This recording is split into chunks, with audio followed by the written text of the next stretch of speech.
Hello दोस्तों, स्वागत है हमारे YouTube चैनल त्रिपुरा ट्रिक्स पर। आज पढ़ेंगे हम संख्या पद्धति में विभाज्यता का नियम।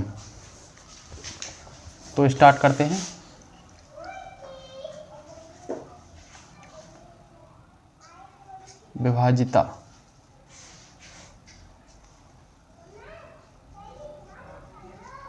विभाज्यता का नियम। इस नियम से होता क्या है? इस नियम से होता है कि हम कितनी भी बड़ी संख्या हो उसे देखते ही बता सकते हैं कि ये संख्या इस नंबर से कटेगी या नहीं कटेगी। तो सबसे पहले हम पढ़ते हैं 2 का नियम। 2 का नियम 2 का नियम होता क्या है? 2 का नियम होता है, यदि किसी संख्या के लास्ट का अंक 2 से विभाजित होता है तो पूरी संख्या 2 से विभाजित होगी। जैसे संख्या ले ली हमने 516, तो हम लास्ट के अंक को देखेंगे। यदि लास्ट का अंक 2 से कटता है तो पूरी संख्या 2 से विभाजित हो जाएगी। ठीक है।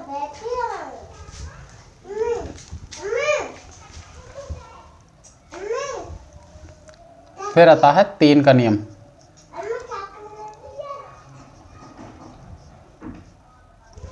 3 के नियम में क्या होता है? 3 के नियम में होता है संख्या चाहे कितनी भी बड़ी हो उसके अंकों का योग करके देखेंगे। यदि अंकों का योग 3 से कटता है तो पूरी संख्या 3 से विभाजित होगी। इसमें यहाँ लिख देते हैं संख्याओं के अंकों का योग।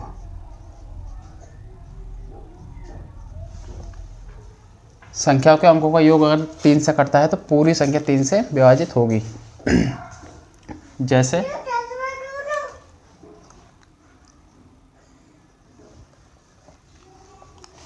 345 देख लेते हैं। 345 3 से विभाजित होगी या नहीं होगी।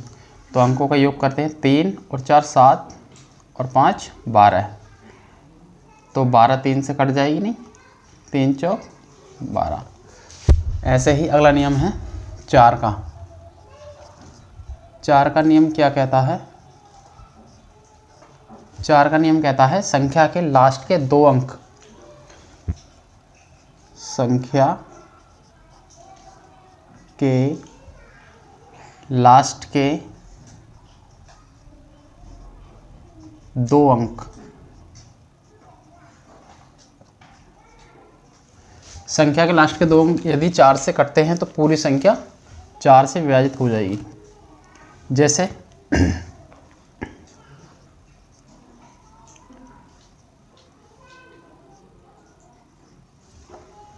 इतनी बड़ी संख्या ले ली हमने 67 85 12। तो हम क्या देखेंगे? लास्ट के 2 अंक। लास्ट के 2 अंक 4 से कटेंगे। 12 है, 4 से पूरी कट जाएगी तो संख्या हमारी पूरी विभाजित होगी। इसके बाद आता है 5 का नियम। 5 का नियम कहता है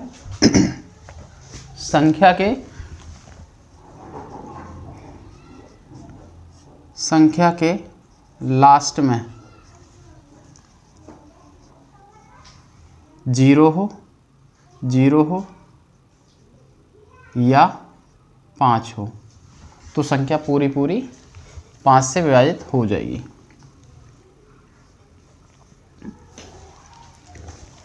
ठीक है। इसके बाद आता है 6 का नियम। 6 का नियम क्या कहता है? यदि संख्या 2 और 3 से विभाजित होती है, यदि संख्या 2 तथा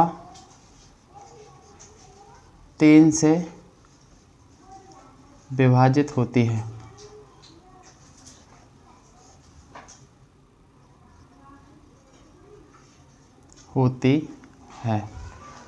तो वह पूरी संख्या 6 से भी विभाजित होगी।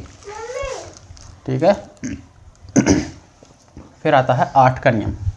7 का कोई नियम होता नहीं है, 8 का नियम आता है, 8 का नियम। और 8 का नियम क्या होता है?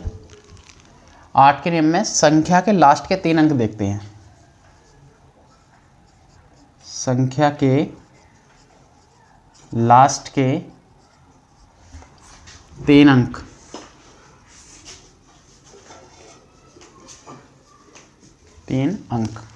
यदि संख्या के लास्ट के 3 अंक 8 से कटते हैं तो पूरी संख्या 8 से विभाजित होगी। जैसे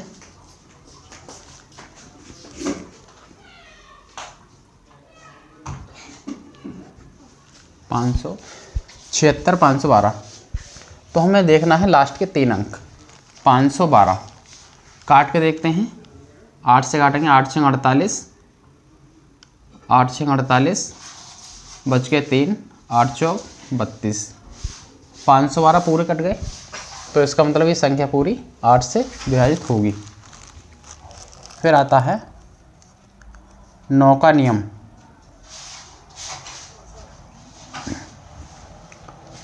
9 का नियम क्या कहता है? 9 का नियम कहता है संख्या के अंकों का योग, संख्या के अंकों का योग यदि 9 से कटता है तो पूरी संख्या 9 से विभाजित होगी। 9 का और 3 का सेम नियम है। संख्या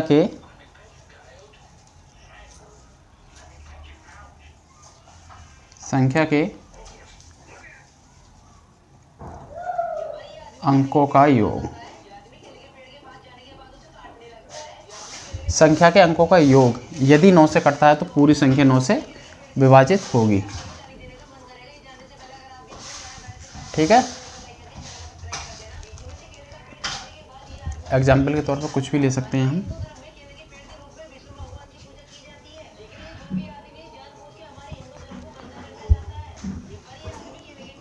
संख्या ले ली हमने 76 23, तो इसे जोड़ के देखेंगे हम। 7 और 6 13, 13 और 2 15, 15 और 3 18, 18 9 से कटेगी, तो इसका मतलब ये पूरी संख्या भी 9 से कटेगी। इसके बाद आता है एक लास्ट का नियम, 11 का नियम। 11 का नियम, 11 का नियम क्या कहता है? यदि संख्या के सम स्थान तथा विषम स्थान पे जो अंक होंगे उनका अंतर 0 आए या 11 आए, यहाँ लिख देते हैं संख्या के सम स्थान तथा विषम स्थान पर अंकों का योग करके अंतर देखते हैं। अंतर देखते हैं, और अंतर में क्या आना चाहिए?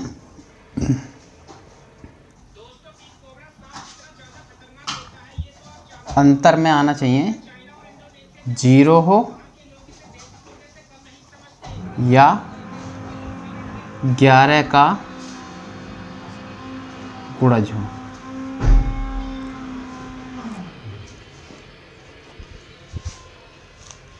ठीक है दोस्तों, तो ये नियम हमने देखे।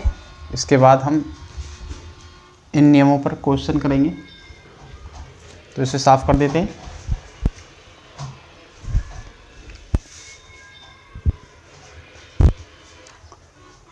दो का नियम क्या कहता है? संख्या के लास्ट का एक अंक देखेंगे। 3 का नियम कहता है अंकों का योग यदि 3 से कटता है तो पूरी संख्या 3 से विभाजित होगी। 4 का नियम संख्या के लास्ट के 2 अंक देखेंगे। 5 के नियम होता है संख्या के लास्ट में 0 हो या 5 हो। 6 का नियम होता है संख्या यदि 2 और 3 से कटती है तो पूरी संख्या 6 से विभाजित होगी। 8 का नियम संख्या के लास्ट के 3 अंक यदि 8 से करते हैं तो संख्या कितनी भी बड़ी हो 8 से पूरी पूरी विभाजित होगी। 9 का नियम कहता है, 9 का और 3 का सेम नियम है। 11 का नियम कहता है संख्या के सम स्थान तथा विषम स्थान पर अंकों का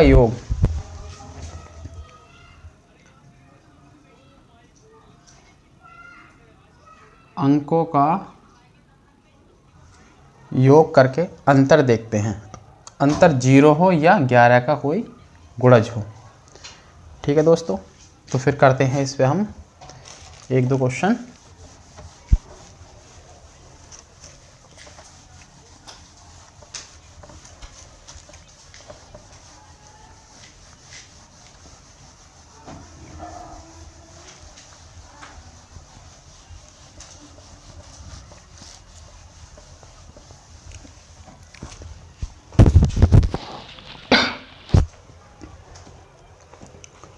संख्या ले लेते हैं कोई,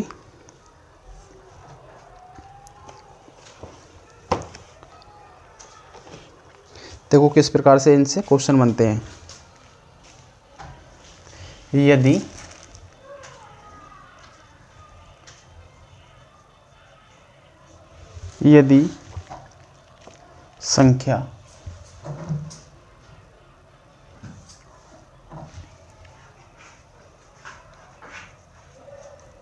यदि संख्या x 4 4 6 1 1 6 1 डैश 11 से विभाज्य है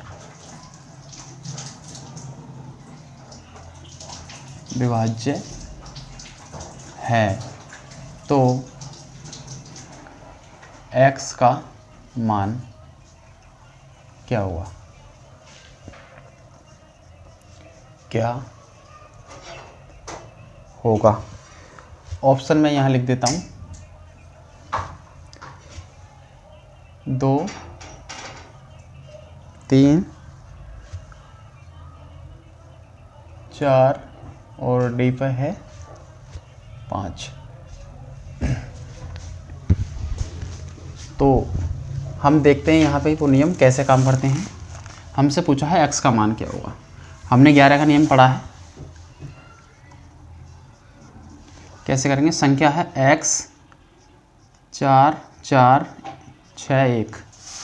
अब 11 का नियम क्या कहता है? 11 का नियम कहता है समस्थान तथा विषम स्थान पे अंकों का योग करके उनका अंतर देखते हैं। स्टार्टिंग करते हैं x से, x + 4 और 1 5। तो यहाँ हो जाएगा x + 5। फिर समस्थान पर जो है 4 और 6 कितने हो गए? ये 10 बराबर क्या लेकर आना है हमें? 0 या 11 का कोई गुणज। तो हम 0 लिख देते हैं। ठीक है, तो ये क्या हो जाएगा? x प्लस के 5 और माइनस के 10 क्या हो जाएगा? ये x बराबर 5। ये 10 प्लस माइनस के हैं, इधर जाके प्लस के हो जाएंगे। ये प्लस के हैं तो माइनस के हो जाएंगे।